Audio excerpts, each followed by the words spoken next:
지난 시간에 저는 기도 응답이 확정된 마음에 달려있다고 말씀드렸습니다. 그리고 그러한 확정된 마음으로 기도했을 때 응답을 받았던 성경의 인물들을 살펴봤습니다. 오늘은 제가 확정된 마음으로 기도했을 때 응답을 받았던 세 가지 간증을 간략히만 좀 나누려고 합니다. 자, 첫 번째로 확정된 마음으로 기도하여 완치되기 힘든 저의 성대가 완전히 치유되었습니다. 제가 고3 여름에 목감기에 걸린 적이 있었습니다. 그런데 감기가 다 나은 다음에도 제 목소리가 잘 나오지 않아서 이비인후과에 갔더니 성대가 부어있고 염증이 있다는 생전 처음 듣는 진단을 받게 되었습니다. 그리고 더 당황스러운 것은 병원의 처방이었습니다. 그 처방이란 게 최대한 말을 하지 말아야 한다는 것이었기 때문입니다. 또 본격적인 문제는 그때부터 시작되었습니다. 정말 극단적으로 제가 목소리를 안 내고 말도 안 하면서 지냈는데도 6개월 후에도 낫지 않는 것이었습니다. 계속해서 말을 할 때마다 통증이 있고 목소리도 잘 안 나왔습니다. 그래서 일반 병원과 한의원 포함해서 총 6, 7군데 병원을 찾아다녔고 마지막에는 유명 가수들이 찾아간다는 서울의 모 대학병원에 기대감을 갖고 아버지와 함께 찾아갔습니다. 그런데 역시 완치는 어렵고 어느 정도 호전은 될 수 있다는 판정만 받았습니다. 사실 그때 저는 절망했습니다. 병원 처방대로 말은 최대한 안 해도 낫지가 않았고 조금만 말을 하면 목은 금방 더 악화되었기 때문입니다. 무엇보다 앞으로 살아갈 날이 정말 막막했기 때문입니다. 그리고 그렇게 저는 말을 해서는 안 되는 상태로 대학교 신입생이 되었습니다. 물건 살 때 말하는 것이 거의 전부였던 것 같습니다.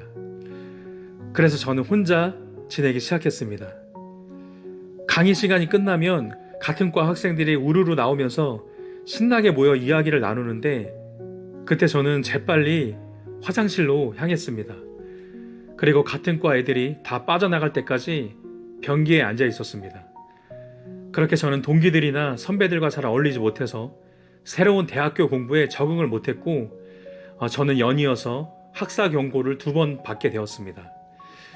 물론 아예 교류가 없었던 것은 아니지만 수강 신청하는 방법도 몰라서 그렇게 물어볼 친구가 없어서 저는 아웃사이더로 지낼 수밖에 없었습니다. 한 번은 학교로 가는 차 안에서 교회 청년부 전도사님을 만났는데 이게 농담인지 진담인지 애정어린 말씀인지 아닌지 지금도 헷갈릴 정도로 제 얼굴을 빤히 보시면서 정확하게 이렇게 말씀하시는 것이었습니다. 너 왕따지? 그래서 저는 왕따인 게 내가 티가 나나? 속으로 생각하면서 당황했던 기억이 납니다.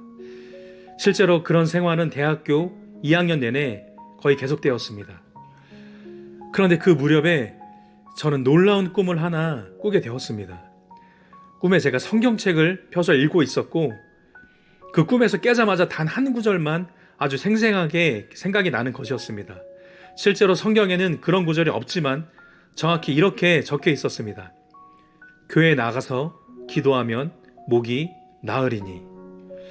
지금 생각하면 성경에도 없는 구절을 마치 성경 구절인 것처럼 그렇게 인도를 받은 것이라서 자칫 위험할 수도 있고 반드시 분별이 필요했던 상황이었습니다.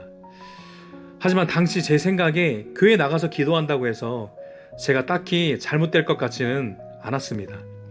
또 무엇보다 그로 인해서 하나님께서 저의 기도를 들으시고 저와 함께 하신다는 믿음을 갖게 되었습니다.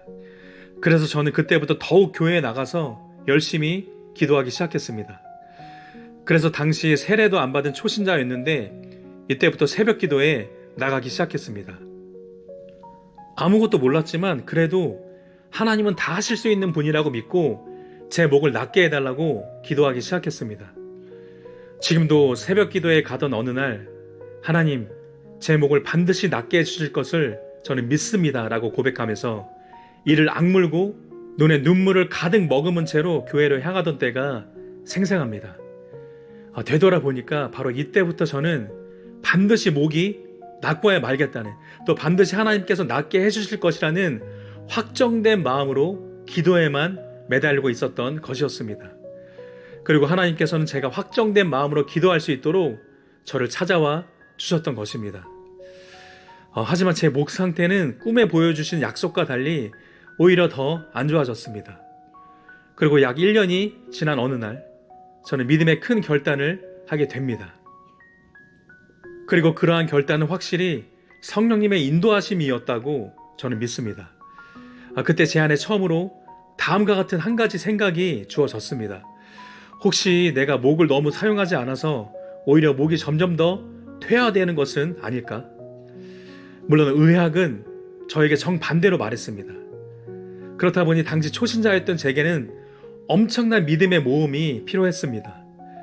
목을 아끼고 또 아끼면서 그리고 6, 7군데 병원을 다니며 치료했던 목이 더 극단적으로 나빠질 수도 있는 상황이었기 때문입니다.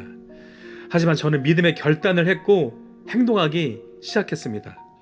그 가운데 저는 노래를, 그러니까 찬양을 부르기 시작했습니다. 물론 여전히 제 안에서는 이거 미친 짓 아닐까라는 생각에 중단하고 싶기도 했지만 믿음으로 계속 이어갔습니다.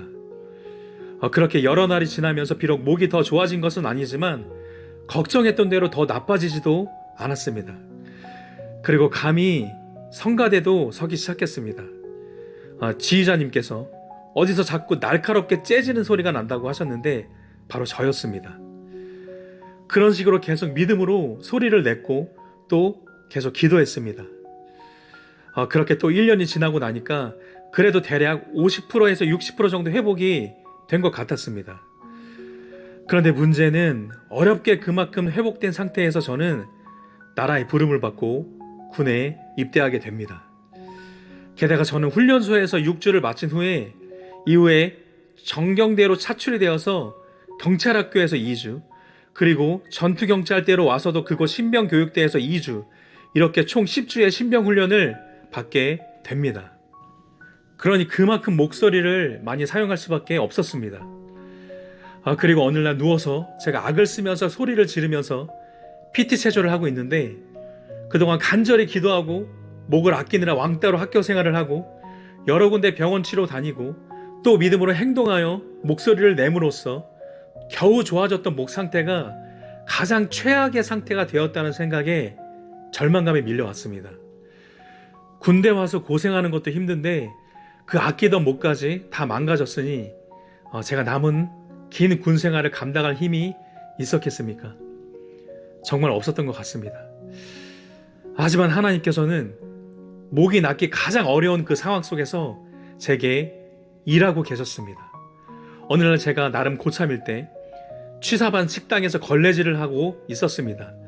이제 위에서 저를 터치할 사람도 별로 없어서 저는 노래를 부르기 시작했습니다. 근데 웬일인지 신병 때 완전히 더 망가진 그 목소리가 생각보다 잘 나오는 것이었습니다. 그래서 저는 청소할 때마다 노래를 불렀고 또 더 고참이 되어서는 창고에 짱 박힌다고 그러죠. 그렇게 창고에서 노래하기 시작했습니다. 근데 제 후임 얘기로는 하필 그때 소대장님이 창고 바로 옆을 지나가셨다고 합니다. 그러면서 저기 창고에 있는 애 누구야?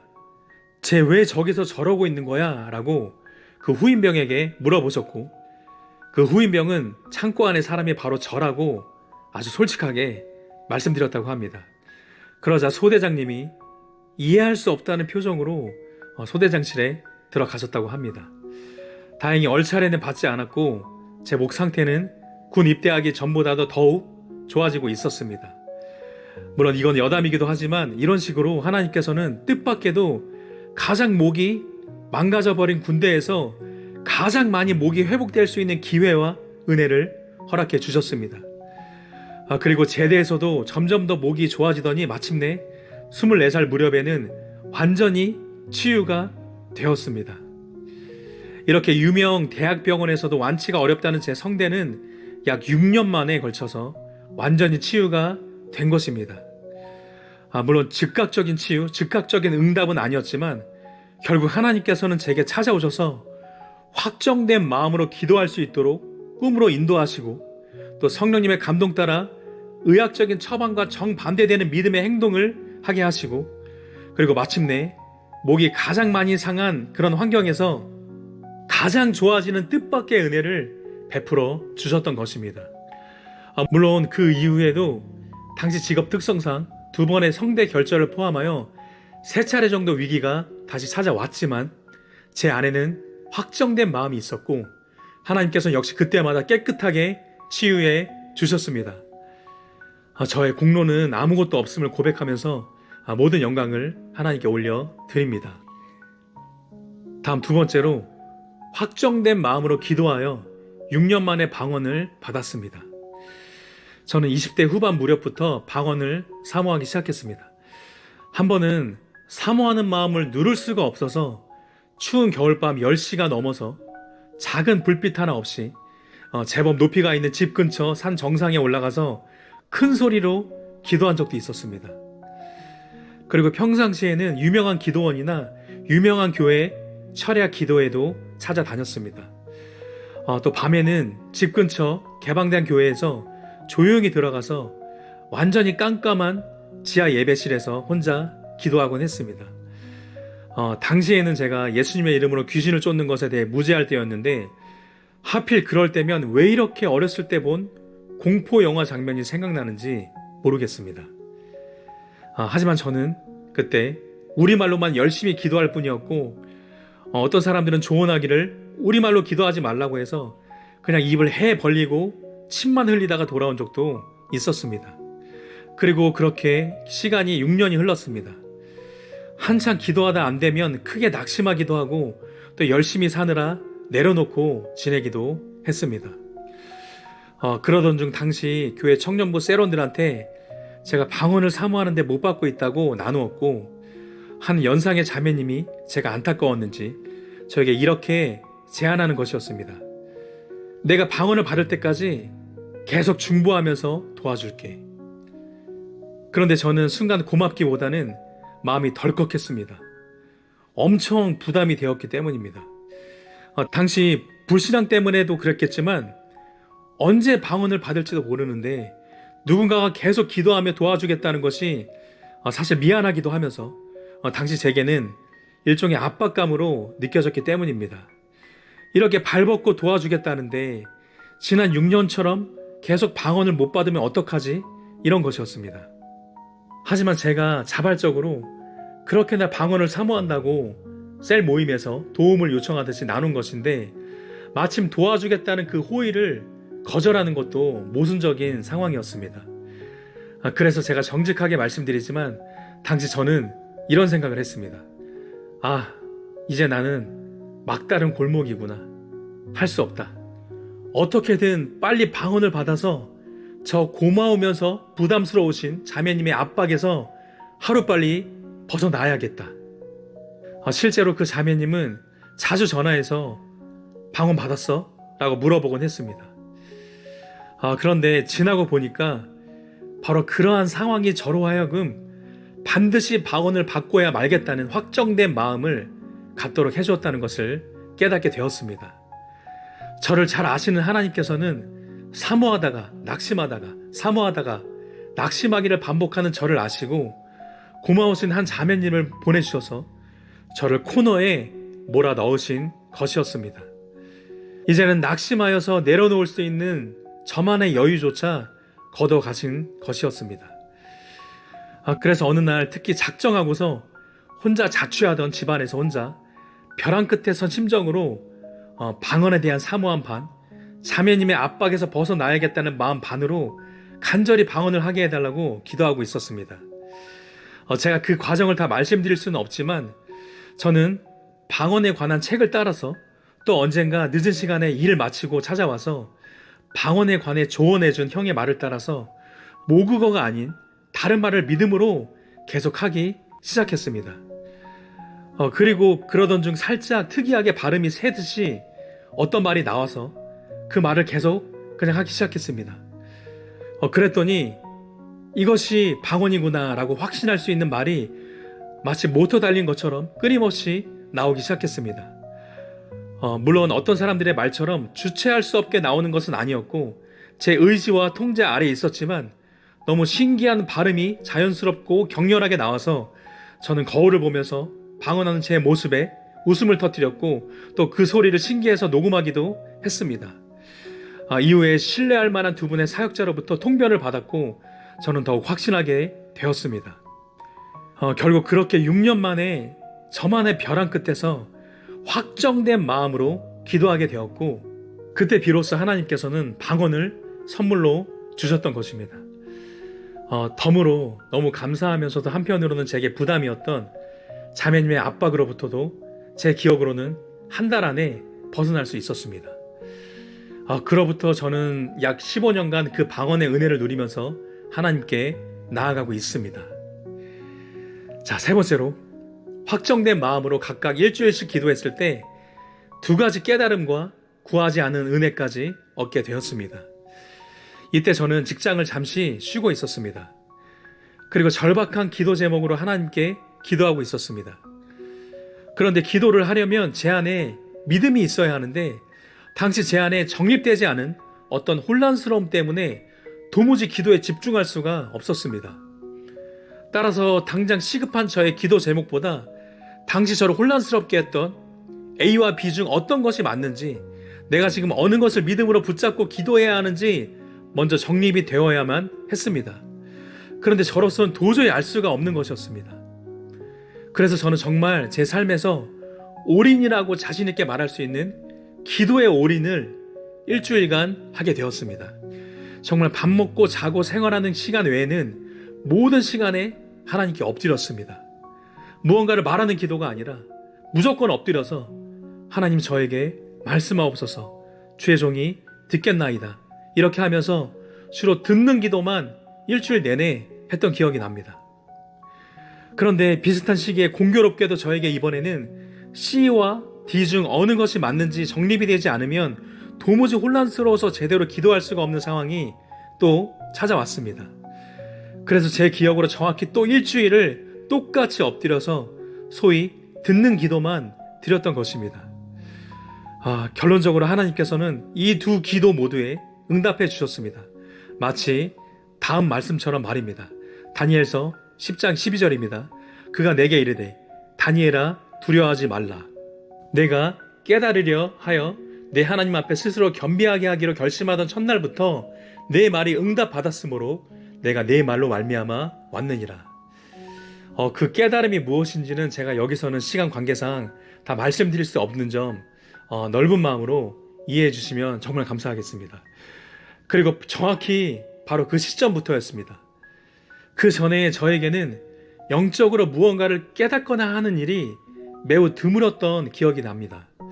하지만 그렇게 일주일씩 하나님께 전심으로 엎드려서 깨달음을 구한 이후로 제게는 무수히 많은 깨달음이 임하기 시작했습니다. 성경을 읽을 때나 신앙서적을 읽을 때나 기도할 때나 일상 중에나 수시로 그렇게 주어지는 깨달음으로 인해서 노트북에 폴더를 만들어서 정리하기 시작했습니다.